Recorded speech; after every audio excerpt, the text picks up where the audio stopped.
so a premix allows the blender to concentrate all those nutrients and the way ups become much higher. Allows us to scale up, and then they just take a portion of what we blended, what we pre-mixed, and then they add that into their finished food, which then allows them to have better mixing, better dispersion into that finished food. So it's a way to essentially add, up to 20, 30 different micronutrients into that finished food and have them, accurately weighed and dispersed and make, every single bite of kibble be nutritionally balanced and complete.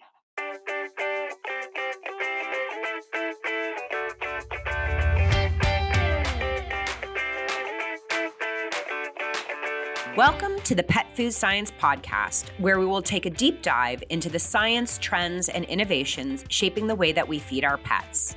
Whether you're a pet owner, an industry professional, or simply interested in learning more about what goes into your pet's diet, this space is for you.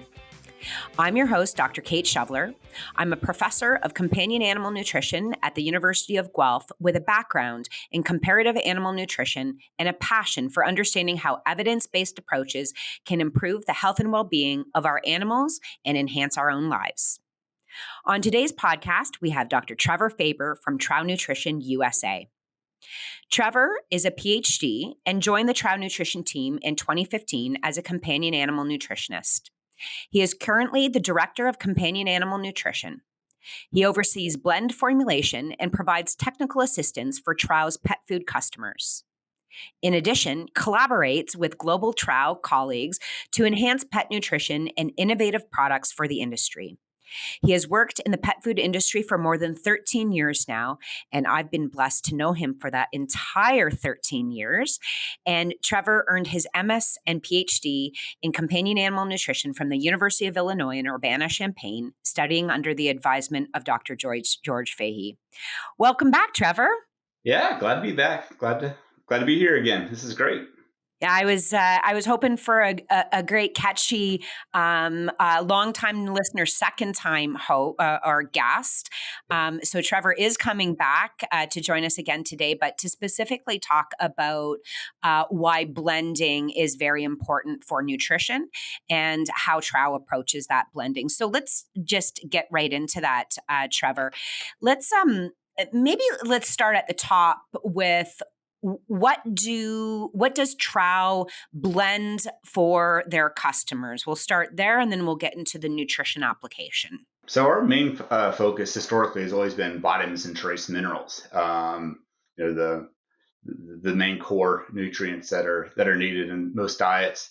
But also, we've over the years, as the pet food industry has diversified their raw materials, their portfolio of ingredients, we've grown and diversified with them. So now we blend fruits, vegetables, herbs, spices, a lot of different functional ingredients. So you think about prebiotics, joint health supplements, those types of ingredients. We'll blend probiotics as well for customers and blend them in with palatants and other types of ingredients to help promote that probiotic space. And we're also blending different types of commodity ingredients. So grains, protein meals, and kind of entering into that whole base blend, flour blend type product. So, our capabilities now range from, low inclusion, highly concentrated vitamins and trace minerals all the way to, high inclusion base blends of grains and commodities.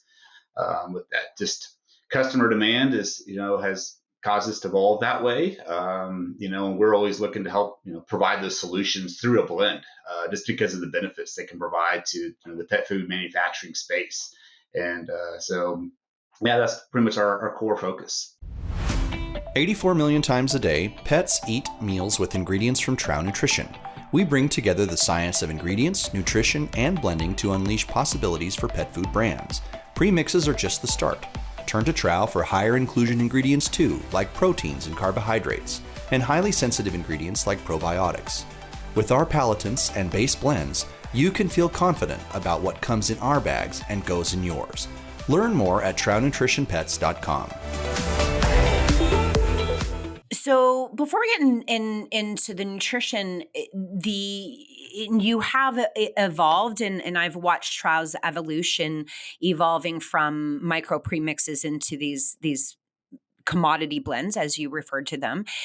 Are there maybe for everybody listening, because we don't just have the pet food industry here, we also have owners and pet nutritionists that listen to the podcast as well. Can you talk about kind of the different inclusion levels that you would be looking at and the different concerns you may have with blending really large volumes in contrast to blending really small volumes of something? Yeah, I'll start with kind of the high inclusion stuff. So we would call them base blends or flour blends, what maybe you have you. So they're protein meals. Your other commodity ingredients, your grains, oats and potato starches and pea flours and that type. And that inclusion rate's typically 5 to 90% of the diet. And with that, we're providing a lot of kind of naturally derived type products. And so the nutrition profile is pretty broad. And so, we might add 4 or 5 different protein sources and some different sources of starches and blends. And really the idea with those for a pet food manufacturer is just to ease on the manufacturing side. Think of it as like a cake mix you buy at the grocery store. You could go to the grocery store and buy flour and sugar and cocoa powder, baking soda, all these things, and then you have to store and warehouse those ingredients in your facility. If you get those pre-blended, like a cake mix does, you're essentially buying one blend, one product, and it has everything weighed out, the right amounts, the right proportions. It's been quality checked, verified, and they can just add that right into their manufacturing equipment, whether it be a canning retort or extrusion or freeze dried facility. And then they can just add a few other liquid ingredients, and then you make your finished food. So it's very it's more of an easy manufacturing perspective. But I would say almost all pet foods use some sort of vitamin or trace mineral premix, which is kind of definitely a niche, unique industry that you find just because of essentially the risks that come with vitamins and trace minerals. When we talk about vitamins and trace minerals, they are synthetic, purified, highly concentrated sources of nutrients, and they only provide one nutrient. So we talk about there's one source of vitamin E, one source of vitamin A, one source of B12. And so, those are really low inclusion rate ingredients into the finished food. If we just talk about like a 30-pound bag of dog food, there's about 0.2 grams of folic acid in that entire bag. And so we're talking really low inclusions, 0.0015% of the total diet. So getting those to, if you're at a manufacturing site and you're trying to weigh up that low amount of like folic acid and then get that dispersed into your finished food, that makes it really challenging and difficult, especially this with weighing accuracy, but then also dispersion and good mixing. So essentially, how the premix industry came about is, it was expensive to purchase, these 10 to 12 different vitamins, other than 6 different trace minerals that we typically add. It's expensive to source those. The weigh ups are very low. And so a premix allows the blender to concentrate all those nutrients and the weigh ups become much higher. So when we're making a batch of premix, we might be weighing up 40 to 60 kilograms of vitamin A 1000. But in that finished food, it might be, just a couple grams in that finished food. So allows us to scale up, and then they just take a portion of what we've blended, what we pre-mixed, and then they add that into their finished food, which then allows them to have better mixing, better dispersion into that finished food. So it's a way to essentially add, up to 20, 30 different micronutrients into that finished food and have them, accurately weighed and dispersed and make, every single bite of kibble be nutritionally balanced and complete. But the scaling of that is kind of where things get tricky. So if we make a 2,000-pound batch of premix, which is a small run for us, it's we make several batches a day that we've premixed. That one 2,000-pound batch would equal about 400 tons of pet food. So 800,000 pounds of finished pet food. And if we bag that off into 20-pound bags, that's 40,000 bags of food that we're impacting. And that's sort of like a 0.25% inclusion rate, and which is kind of dilute. And a lot of times we have premixes that have like a 0.1% inclusion, which would be 100,000 bags of finished pet food that would be impacted. And so kind of where the risk comes into play is, say that that small 2,000 pound batch of premix, ingredient was missed.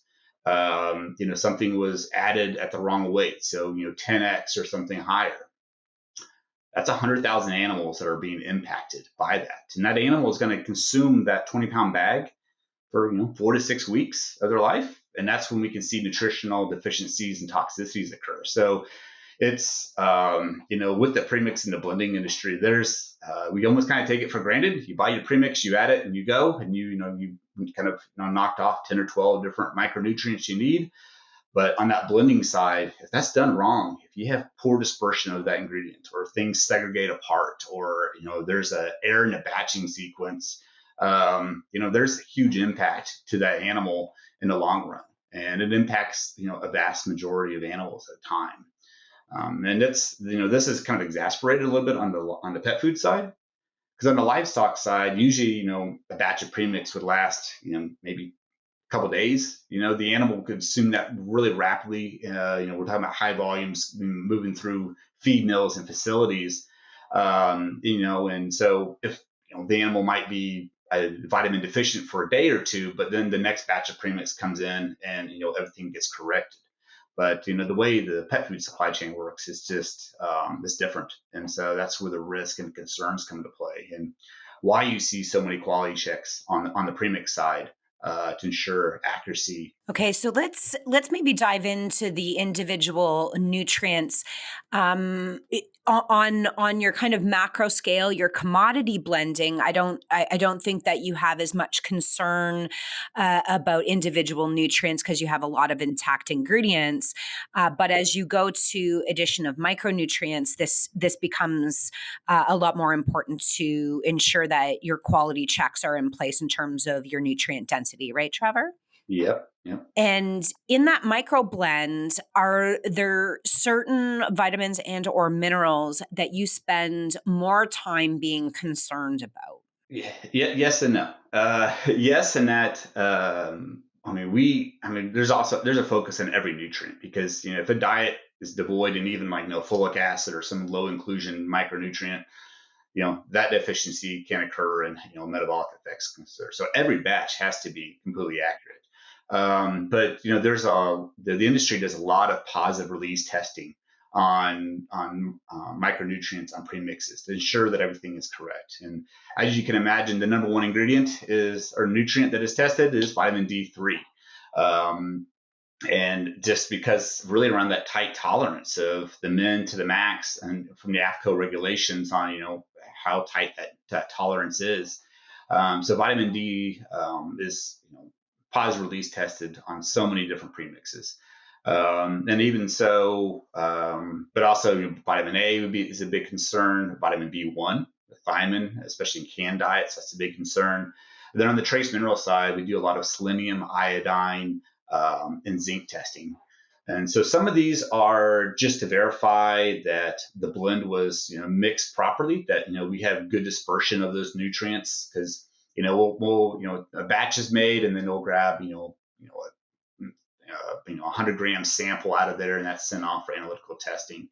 And so if the dispersion wasn't correct, that one sample would have a high or low result, and so that would be indicative of poor dispersion, poor mixing, which is not ideal either, because then if you have a batch that's not properly dispersed, you can have pockets of high nutrients and low nutrients.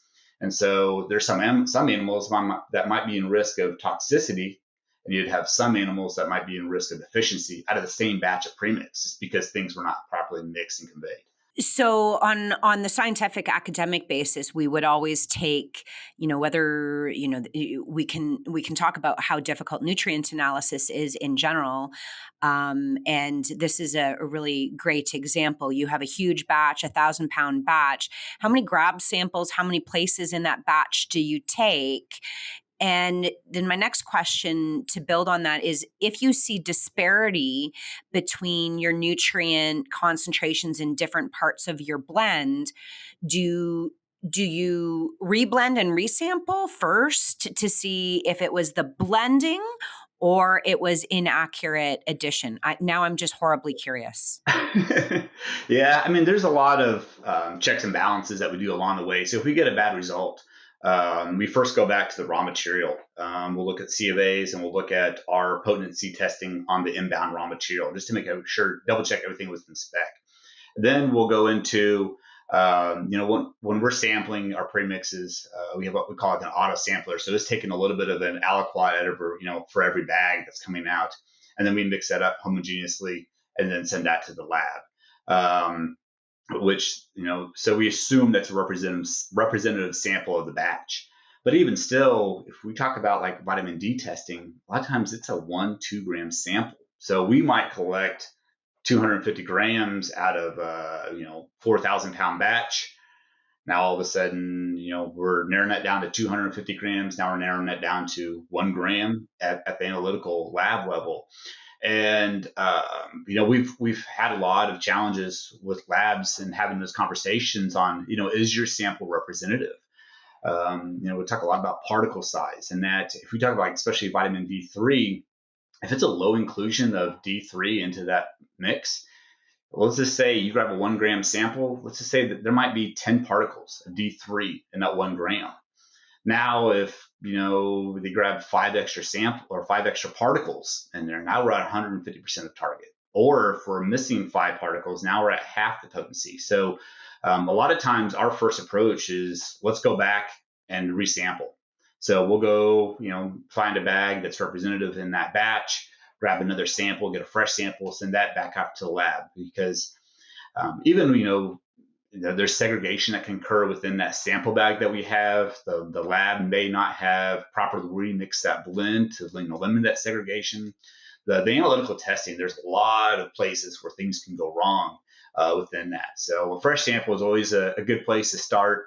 And then also our quality teams always do the review of the batch checker. We'll look at things of make sure that the right ingredients were weighed up, and what was the mix time, and how's the premix design, because we can add an ingredient to any mix, but if that mix is not designed in a way to work well with the other ingredients, they won't mix well together. We won't have good dispersion, and so then that's where we can have issues and challenges as well. And that's really about the physical chemical properties, right? So whether for lack of definitely not good terminology here, but whether those ingredients clump or they're hygroscopic or they're hydrophilic, or so you also have chemists then that you work with or chemical engineers maybe, that have a really good idea about how they interact on a physical chemical basis, right? You're exactly right. It's, when we blend ingredients, the ingredients are there to deliver the nutrients. But we need those ingredients to be, properly, evenly dispersed in the blend, and to be, homogeneous and not segregate throughout transportation, and even, dumping it into a bin and then, dosing out of a bin. If you think about like a jar of sand and marbles, you can shake that up. But if you kind of lightly shake that over time, the marbles go to the top, the sand goes to the bottom. So if we have, different particle sizes, even with a blend, that segregation occurs. And all of a sudden you could have some, fine vitamins sift to the bottom, and you could have some, larger, coarse particles of, oats or whatever slide to the top. And all of a sudden we have the disparity within that blend. At Trouw, we have a facility called the Ingredient Research Center. And we have a lab technician that all she evaluates is the physical properties of our raw materials. So particle size, number of particles per gram, particle shape, flowability, hygroscopicity, dustiness, and then we also do measure the pH and all those, because all those are a big factor of how well is this blend going to flow, how well are these ingredients going to mix. The particle shape is a big factor. Round little beadlets will blend really well, they'll disperse very well. If you have irregular shapes of say fibrous ingredients, they're not going to want to move very well within that mixer. And so that also causes some challenges. And so then what do we have to, as a formulator, how do I compensate for that?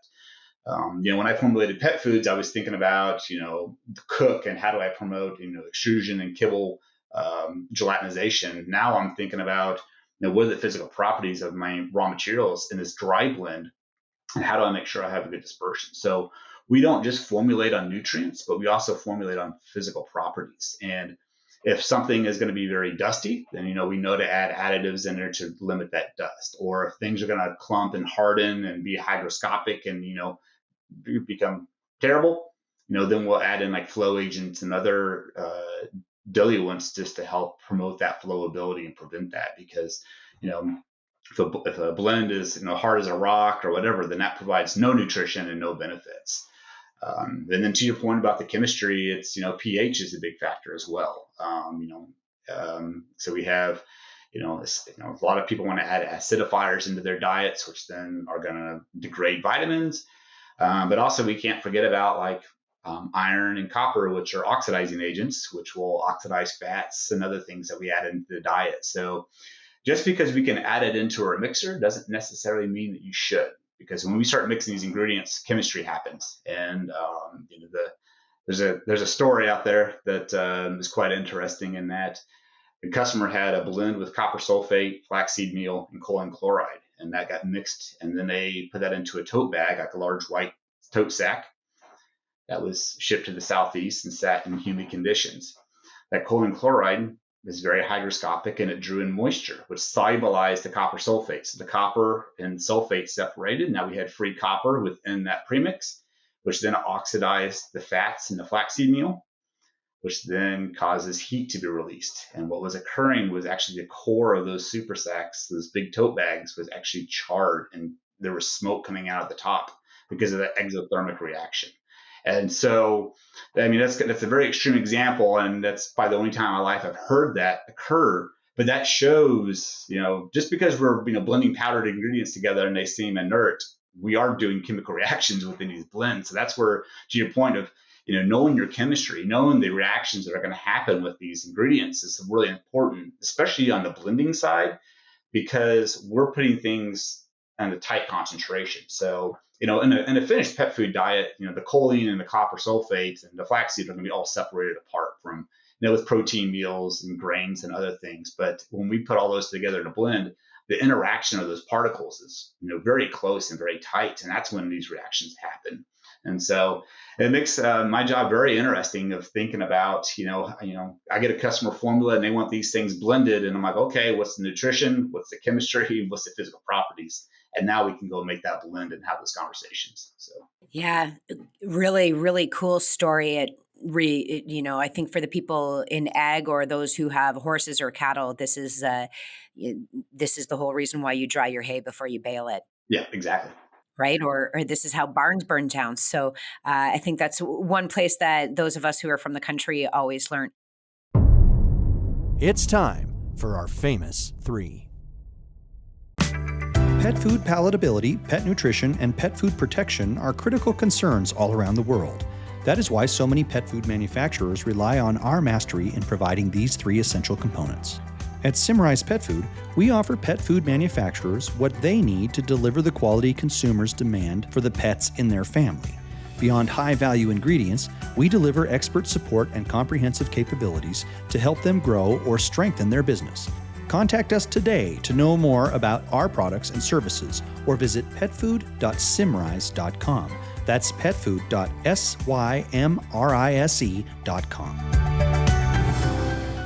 So when we kind of put all of this together, Trevor, when now you've talked about both macro commodity blends, you've talked about micronutrient blends, we've talked about the importance of blending these correctly on that final kind of nutrient density that you're providing to the customer. But when you're working with different pet food companies, what do you as a blender take into account when you're formulating that blend for a particular customer? Like, what's your process? How do you go back and forth with them about what ingredients are going into those either macro or micro blends? Do you have all the discussions about everything that you've already talked about today?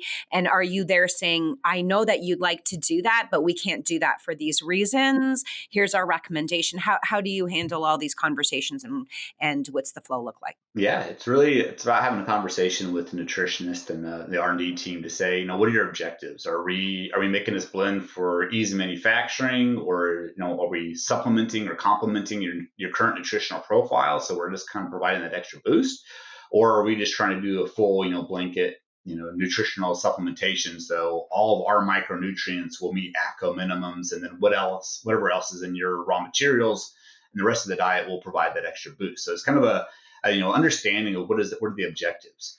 And so from there, we start talking about, nutrient sources of whether, especially on the trace mineral side, do you want to use inorganic trace minerals or organic trace minerals? Do you have any aversions to, synthetic ingredients or, naturally preserved, or what are your other types of objectives with that? And so we're literally kind of trying to build that nutritional profile that we're trying to target, but then also selecting the raw materials that will be, adding to that. So very similar to what you would do on a finished diet formulation. But as we're doing that, the big focus is also like inclusion rate. Sometimes a lot of customers want things highly concentrated. We want to buy the least amount of volume possible because I think that's more efficient.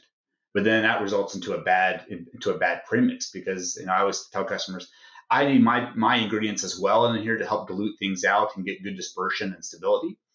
And then, also we have, so the inclusion rate's a big factor because, is it high or low? And sometimes too, the things are just too dilute, and then things get a low weigh up on our side. So we've had customers that, they want us to weigh up 5 grams of, calcium iodate or something like that and put that into a premix. I'm like, I can't accurately weigh that and disperse that. So we have to actually concentrate this down. So sometimes there's a balance of, they might want one blend and we get to come down and say, well, we're going to make this into 2 or 3 premixes or 2 or 3 different blends to help meet your targets. Then it's a matter of, making sure that we're sourcing the right raw materials for them. Is it in the right particle size? Is it, meeting the right marketing objectives? That's been a big challenge for us lately is, is it non-GMO? Is it, what's the country of origin? Antioxidants or other additives. The ingredient industry, they add a lot of additives into their ingredients to help with flowability and, shelf stability. But now a lot of customers are not wanting that. So they want it free of those items. And now adds a little complexity to our supply chain because, we might have, with cranberries, we have 5 different sources of cranberries because of different country of origins and additives and concentrations of the polyphenols that are in there and things. And so kind of makes it interesting, but it's also fun to, help deliver on those, targets that they're wanting to deliver on. And then kind of once we get the whole blend set together, it's a matter of just kind of the step back and look at it and go, is this going to flow? Is this going to mix well? Do we need to do adjustments for nutrient degradation? Vitamins, we can, just in the blend alone, we're going to lose, about 10% of the potency over the shelf life. And we look at vitamin A, we'll lose about 60% of the potency from the day we blend it to, the end of the finished product shelf life. So I got to over formulate by 60% on my vitamin A to account for that degradation. And so we have conversations about shelf life and whatever else they're going to mix this diet into to make sure that, the nutrients are going to be there, when they expect them to be. And then from there, it's, if we have concerns or challenges, with the blend, we'll send it to the ingredient research center. They'll mock up the blend. They'll test it out, make sure it's going to, flow and be well and survive the supply chain. And then from there, we'll send it to production. And reading the shift notes from from our guys in the plants is quite interesting because sometimes they'll say this thing did not flow at all, and you got to dive into that and figure out, what caused that, and then it's a whole other thing. So. But it can be quite the journey with working with customers and setting up these blends because of just the diversity of ingredients that we're providing, from vitamins and trace minerals to blends like supplement blends that are toppers and things that are going in in treats and additives. So we're mixing a lot of ingredients that maybe never been blended together before. And then we had the base blends on top of that, where it's a lot of commodity ingredients. So Yeah, I think, well, with anything that has a scientific basis for quality going forward, that it really, talking to you today really reinforces how important it is, especially when companies are considering new ingredients or new formulas, to really do a lot of upfront innovation on those products to make sure that the quality is there, that the ability to manufacture and scale up is there. There's a lot of conversations that you need to include your micro ingredient supplier with, which for many people is Trouw Nutrition. So thank you for sharing some of those things today. And my one last question maybe is, what are the top 3 most interesting new ingredients that Trouw is working with? one is a joint health supplement called UC2, or undenatured collagen type 2.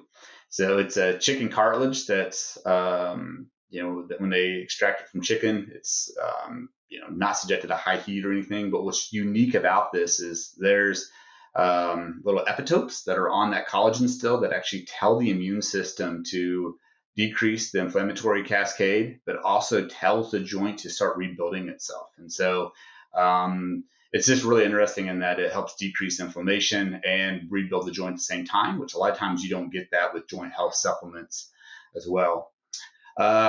A lot of focus on just phenolic extracts of, whether it be in plants or fruits, vegetables, herbs. We're seeing a lot of customers wanting to, utilize those extracts in their foods and supplements. So that's been interesting. And then just the whole biotic space. So you get a lot of questions about prebiotics, postbiotics, probiotics, pros and cons. So, how do we design blends and supplement powders and treats and things for customers that, really can help enhance that biotic space. And so we're not real basic in that, but we definitely partner with all of the experts in the field to learn the science and the pros and cons, and so that way when we work with customers, we can help them understand. But for me, particularly coming out of U of I with the being under Dr. Fahey, the biotic space is really interesting to me. So it's great to see that that aspect of nutrition taking off in the pet food industry and being able to utilize that expertise. So. Fantastic. And a little George Fahey love at the end is always important for the pet food industry. So with that, thank you so much for joining me today, Trevor, and sharing all your knowledge around blending. For everyone who is interested in learning more or partnering with Trouw Nutrition, you can find them on the web, and you can also reach out and contact Trevor and his team if you're interested in working with them. So with that, thank you, everyone, and I hope everybody is having a spectacular 2025. Thanks.